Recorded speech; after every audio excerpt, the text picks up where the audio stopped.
Habari zenu ndugu zangu wa Kongomani, mimi naitwa Hussein Kubwa na hii ni Kongo Media hapa Cleveland Ohio, kuyachambua yale ambayo yanayohusu wa Kongomani nje na ndani ya nchi yetu.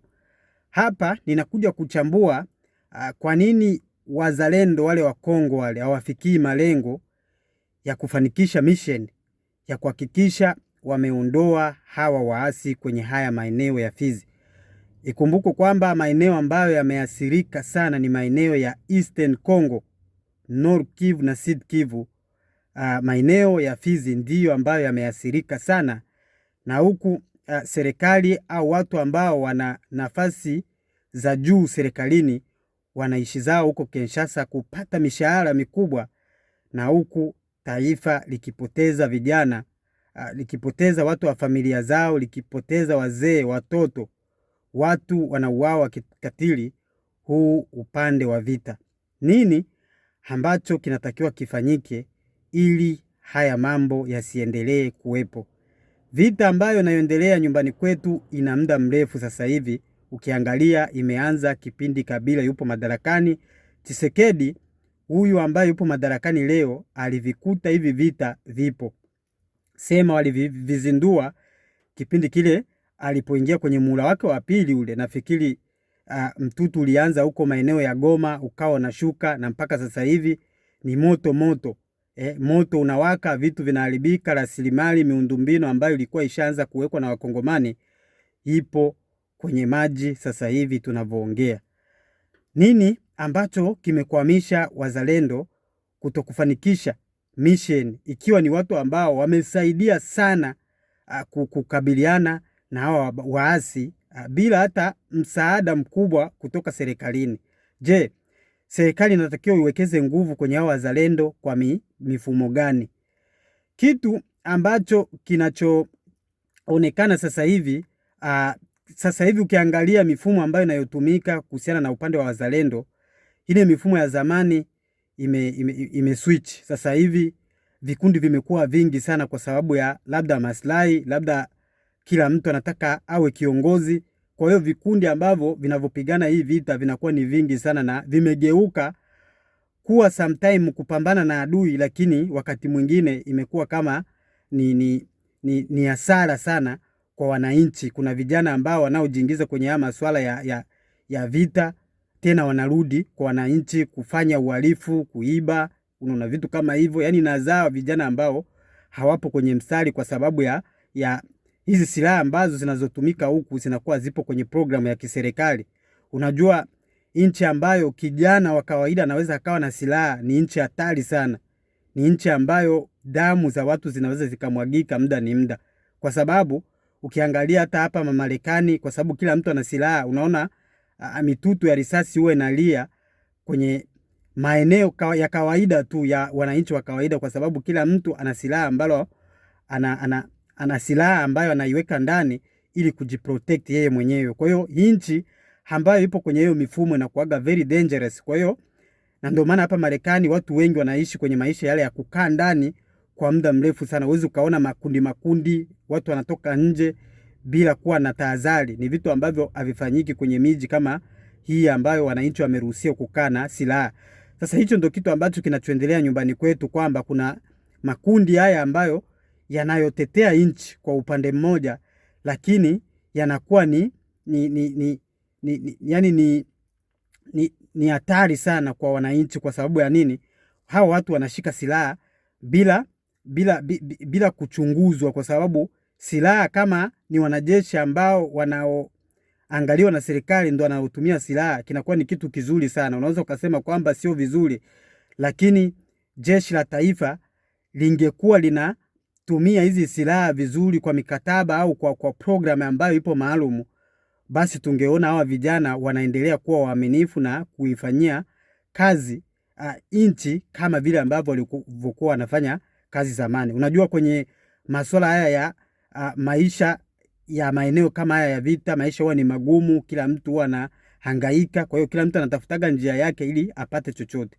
Sasa ukishakuwa kijana unaona maisha yamekushinda, unaweza ukaingia jeshini ukaenda kutafuta maisha huko. Na unajua ukishaenda kutafuta maisha kwenye njia ya kwenda huko jeshini, unakuwa mhalifu badala ya kuwa mwanajeshi. Yaani panazaliwa watu ambao ni majambazi kuliko kuwa watu ambao wanaopigania haki, kwa sababu adui yeye huwa hana chochote cha kupoteza, kwa sababu adui haji na pesa, adui haji na kitu chochote. Kwa hiyo mwananchi ndio ambaye ana duka, mwananchi ndio ambaye atakayekuwa na gari, mwananchi ndio ambaye atakuwa na vitu ambavyo unaweza ukaviuza wewe kama ni askari. Kwa hiyo maaskari huwa wanatumia hizi njia za kupigania nchi kama nafasi ya kuchukua vitu vya wananchi wenyewe, kwa sababu wewe unaweza ukawa na mbuzi 5 na kama hizo mbuzi ndo hela ambazo unazotegemea kuendesha maisha ya familia yako, alafu askari au mtu wazalendo amekuja hapo amechukua hicho kitu bila ridhaa yako, lakini kwa sababu wewe una nguvu na una chochote ambacho tunaweza kusema,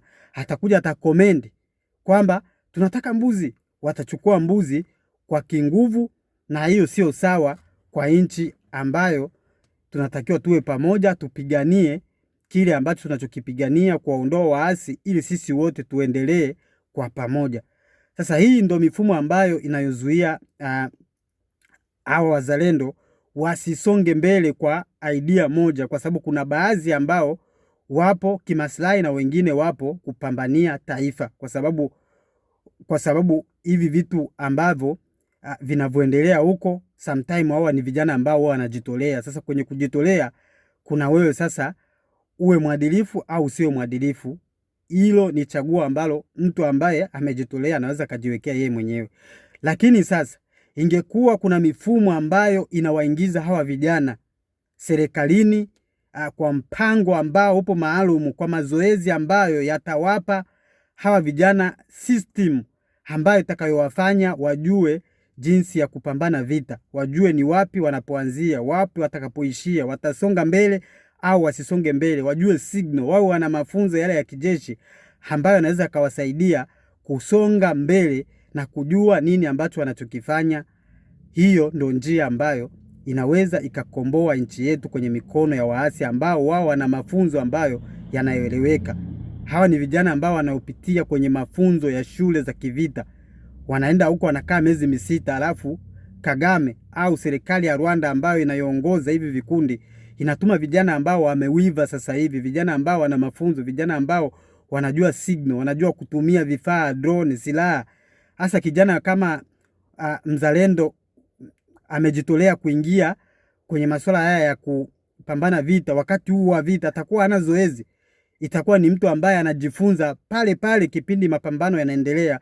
Kwa hiyo kumpoteza kijana kama huyu inakuwa sio kitu cha ajabu sana, kwa sababu hatojua movement, hatojua lini anatakiwa aingie kwenye mapambano, lini anatakiwa aende wapi ambapo wamefikia, maeneo gani ambayo anatakiwa aingie, kitu gani ambacho anachotakiwa kukifanya, silaha gani na wakati gani anatakiwa aitumie, kwa sababu huyu kijana atakuwa hana mafunzo ya kutosha ya kumfanya yeye aende kwenye mifumo ya kisasa ambayo Kagame na genge lake wanaitumia. Na ndio maana unaweza ukaona hawa watu ambao wanaopigana hivi vita, hawa wahalifu ambao wanaoingia nyumbani, wao sio wengi kutuzidi, au hawa sio wengi kuzidi vijana ambao wapo huko Mafizi, Uvira na sehemu mbalimbali ambazo zipo huko kwenye vita ambavyo vinavoshamili. Kwa hiyo huu ni ukosefu wa system na program ambayo itakawafanya hawa vijana wawe wana mafunzo ambayo yatakuwa